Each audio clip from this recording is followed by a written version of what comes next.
స్థానిక సంస్థల ఎన్నికలకు వైఎస్ఆర్ కాంగ్రెస్ పార్టీ సిద్ధంగా ఉందా? ఆ పార్టీ వ్యూహం ఏంటి? కూటమి ప్రభుత్వాన్ని ప్రతిపక్ష వైసీపీ ఎలా ఎదుర్కోబోతోంది? వైసీపీ దగ్గర ఉన్న అస్త్రాలు ఏంటి? పులివెందుల జెడ్పీటీసీ ఉప ఎన్నిక నుంచి వైసీపీ ఏమైనా పాఠాలు నేర్చుకుందా? స్థానిక ఎన్నికల పోరుపై పార్టీ నేతలు ఏమంటున్నారు? క్షేత్రస్థాయిలో క్యాడర్ ఎన్నికలకు రెడీగా ఉందా? అసలు పార్టీలో అంతర్గత కుమ్ములాటలు ఎన్నికలపై ఎలాంటి ప్రభావాన్ని చూపుతాయనేది ఆసక్తికరంగా మారింది.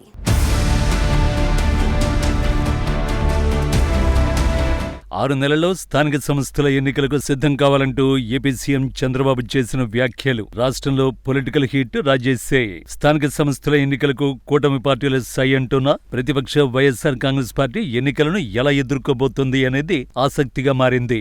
ఇప్పటికే 80% లోకల్ బాడీస్ వైసీపీ చేతుల్లోనే ఉండడంతో వీలైనంత త్వరగా వాటిని స్వాధీనం చేసుకోవాలని ప్రభుత్వం భావిస్తోంది. అందుకే ఎన్నికలను వీలైనంత త్వరగా పూర్తి చేయాలన్న నిర్ణయానికి వచ్చింది. అయితే 2024 సార్వత్రిక ఎన్నికల నుంచి వైఎస్ఆర్ కాంగ్రెస్ పార్టీకి ఫలితాలు ఏమాత్రం సానుకూలంగా రావడం లేదు. ఆ ఎన్నికల్లో వైసీపీ కేవలం 11 ఎమ్మెల్యే స్థానాలకు మాత్రమే పరిమితమైంది.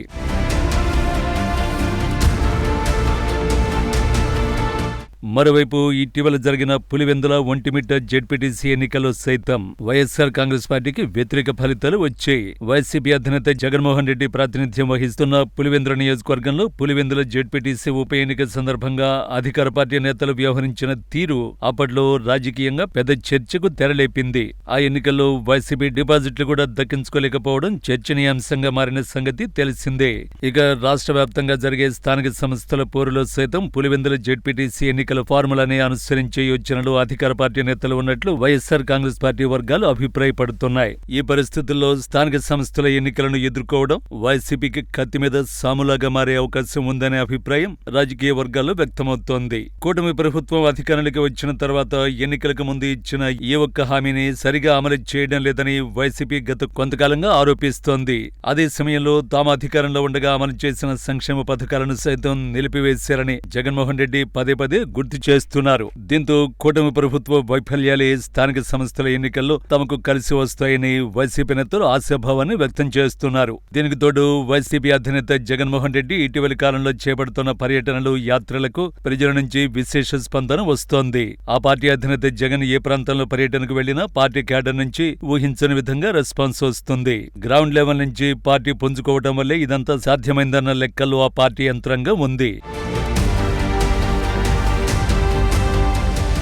ఈ నేపథ్యంలో స్థానిక సంస్థల ఎన్నికలు వస్తే సమర్థవంతంగా ఎదుర్కొనేందుకు పార్టీ సిద్ధంగా ఉందన్న టాక్ ఉంది. అయితే ఇటీవల పులివెందుల ఒంటిమిట్ట జెడ్పీటీసీ ఎన్నికల ఫలితాలు పార్టీ అంచనాలకు విరుద్ధంగా రావడంతో రాబోయే ఎన్నికల్లో ఎలాంటి పరిస్థితులు ఎదురవుతాయో అని వైసీపీ లెక్కలు వేసుకుంటోంది. స్థానిక సంస్థల ఎన్నికలు కేంద్ర బలగాల పర్యవేక్షణలో జరిగితేనే నిజమైన న్యాయం సాధ్యమవుతుందని పార్టీ వర్గాలు భావిస్తున్నాయి. పార్లమెంటు, అసెంబ్లీ ఎన్నికల తరహాలోనే కేంద్ర భద్రతా బలగాల పర్యవేక్షణలో ఎన్నికలు జరపాలని వైసీపీ డిమాండ్ చేస్తుంది. వైసీపీ అధికారంలో ఉండగా అప్పట్లో ఆ పార్టీనే స్థానిక సంస్థల ఎన్నికల్లో తన హవా కొనసాగించింది. కానీ ప్రభుత్వం అధికార బలాన్ని ఉపయోగించి ఎన్నికలను ఏకపక్షంగా నిర్వహిస్తోంది అంటూ ప్రతిపక్ష పార్టీలు ఎన్నికలను బహిష్కరించాయి. ఇప్పుడు కూటమి ప్రభుత్వం తీరు కూడా అలాగే కొనసాగితే ఎన్నికల నోటిఫికేషన్ వెలువడిన తర్వాతే అసలు వైసీపీ ప్లాన్ ఏంటో స్పష్టమవుతుందని పార్టీ వర్గాలు అభిప్రాయపడుతున్నాయి. 2024 సార్వత్రిక ఎన్నికల్లో వైసీపీ ఓటమి తర్వాత ఆ పార్టీకి చెందిన చాలా మంది నేతలు ఇతర పార్టీలకు వెళ్లిపోయారు. దీంతో కొన్ని నియోజకవర్గాల్లో పార్టీని నడిపించే సరైన నాయకుడు లేక క్యాడర్ తీవ్ర ఇబ్బందులు పడుతోంది. మరోవైపు గత ఎన్నికల్లో సోషల్ ఇంజనీరింగ్ పేరుతో అభ్యర్థుల మార్పులు చేర్పులు చేశారు జగన్. అయితే ఆ ప్రయత్నం వికటించింది. దీంతో ఎన్నికల తర్వాత జగన్ కొన్ని నియోజకవర్గాల్లో సమన్వయకర్తలను మార్చారు. ఇదిలా ఉంటే తాజాగా నియోజకవర్గ సమన్వయకర్తల మార్పులు చేర్పులు పార్టీలో అంతర్గత విభేదాలకు కారణమవుతున్నాయనే చర్చ ఉంది. గత ఎన్నికల్లో పోటీ చేసిన అభ్యర్థులను పక్కన పెట్టడం, కొత్త వారికి నియోజకవర్గ బాధ్యతలు అప్పగించడంతో క్షేత్రస్థాయిలో ఆధిపత్య పోరుతో పార్టీ నేతలు సమన్వయం కొరవడిందన్న వాదన వినిపిస్తోంది. ఇక చాలా నియోజకవర్గాల్లో స్థానిక సంస్థల ఎన్నికల్లో పార్టీ పోటీ చేయాలని నిర్ణయిస్తే తమ వారికి టికెట్లు కేటాయించాలనే డిమాండ్ ని పార్టీ పెద్దల ముందు ఉంచేందుకు సిద్ధమవుతున్నారు నేతలు. పార్టీలో తాజాగా జరుగుతున్న పరిణామాలు స్థానిక ఎన్నికల్లో తీవ్ర ప్రభావాన్ని చూపే అవకాశం ఉంటుంది. ఓవైపు అధికార పార్టీ దూకుడు, మరోవైపు గత సార్వత్రిక ఎన్నికల ఫలితాల తాలూకా ప్రభావం, వీటికి తోడు పార్టీలో అంతర్గత కుమ్ములాటలు స్థానిక పోరులో ఎలాంటి ప్రభావాన్ని చూపుతాయనేది వేచి చూడాలి అంటున్నాయి వైసీపీ వర్గాలు.